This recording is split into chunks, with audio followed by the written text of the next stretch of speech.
Voilà, ça y est à Dubaï pour le GTEX Global avec son extension qui s'appelle Expand North Star, qui est plutôt dédiée aux startups et qui me fait un peu penser au Web Summit, mais à l'époque Dublin, pas à l'époque Lisbonne, avec un petit peu ce côté roots et de startups très early stage. Sinon, énormément de pays présents ici. Il y a des stands de délégation Corée du Sud, Pays-Bas, Allemagne, ainsi de suite présents. Donc c'est vraiment un peu la foire au pays pour attirer les talents ou faire la promotion de ces startups ici et chercher des investisseurs des Émirats, évidemment. Je suis impressionné pour la délégation notamment sud-coréenne, assez dingue, ils ont carrément un hall qui leur est quasiment dédié.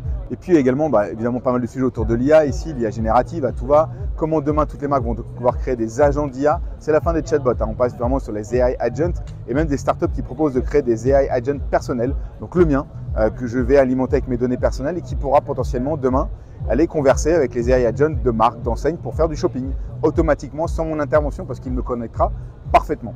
Ces AI agents aussi dans la santé avec Cerebra AI qui permet de faire de l'imagerie médicale sans d'injection d'agents de contraste pour certaines typologies d'imagerie. Donc ce qui est plutôt intéressant et diminue les coûts. Et côté mobilité, moi deux pépites que j'ai beaucoup aimées.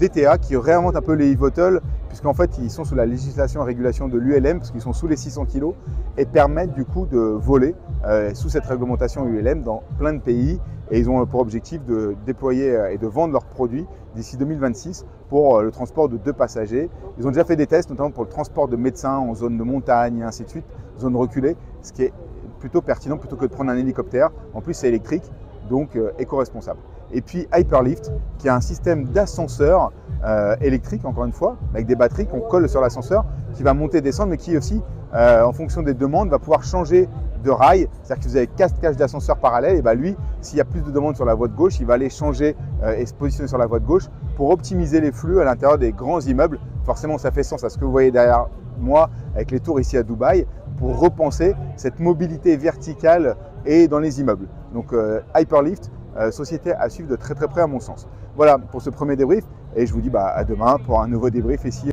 Ciao!